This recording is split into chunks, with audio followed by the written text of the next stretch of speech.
Hello everybody, what's up? How are you?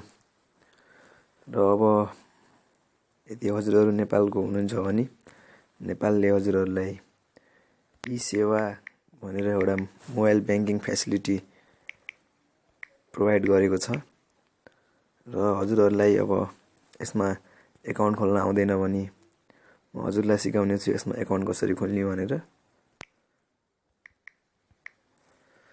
सबैभन्दा पहिला play स्टोरमा गएर ई-सेवा टाइप गर्नुस् र ई-सेवा टाइप गरिसकेपछि हजुरहरुको मोबाइलको स्क्रिनमा ई-सेवा मोबाइल वालेट नेपाल भनेर एउटा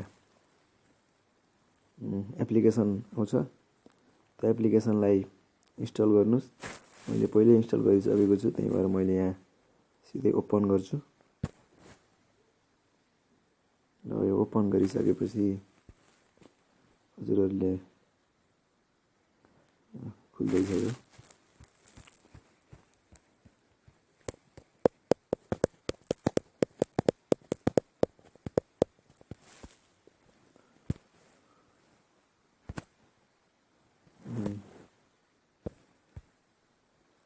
यो लगइन रजिस्टरमा जानुस्।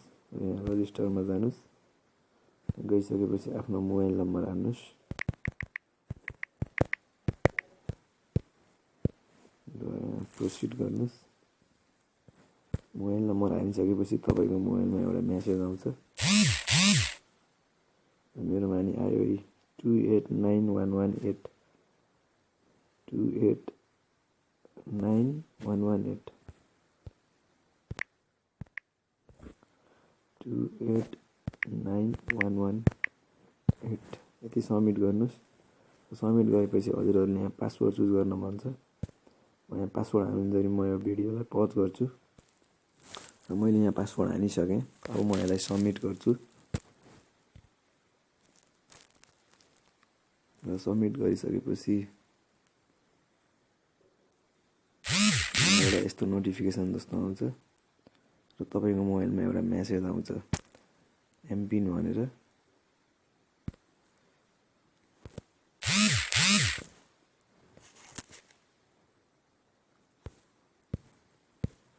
यो सिस्टम ओभरलोडेड भनेर यहाँ आइरहेको छ। यहाँ मेरो यो पनि एउटा एन्ड्रोइडमा देखिने प्रब्लम हो।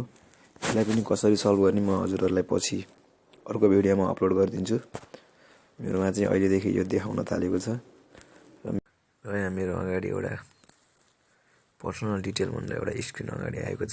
यसमा अब हजुरहरुले आफ्नो डिटेल र अब हजुरहरुले डिटेलहरु देखिसकेपछि हजुरहरुको अगाडि भेरिफिकेसन डिटेल भनेर आउँछ र नेपाल राष्ट्र बैंकको नियम अनुसार 5000 भन्दा माथि मन्थली ट्रान्ज्याक्सन गर्न पर्यो भने हजुरहरुले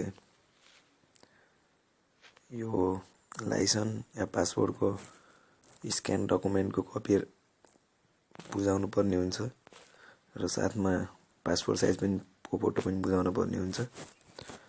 र अब म यहाँ यो हजुरहरुले बुझाउनु होला। हजुरलाई मैले यसलाई स्किप गरिदिन्छु।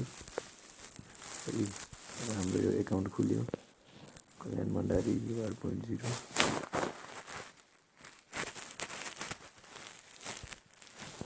Thank you very much for watching us. यदि हजुरहरुलाई कुनै पनि एन्ड्रोइड सम्बन्धी कुनै पनि समस्या छ भने कमेन्टमा पोस्ट गरिदिनु होला। म त्यसको सल्युसन लिएर भिडियो बनाउने छु। र thank you for watching us र अरु भिडियोहरुको लागि मलाई सब्स्क्राइब गर्न नबिर्सनु होला।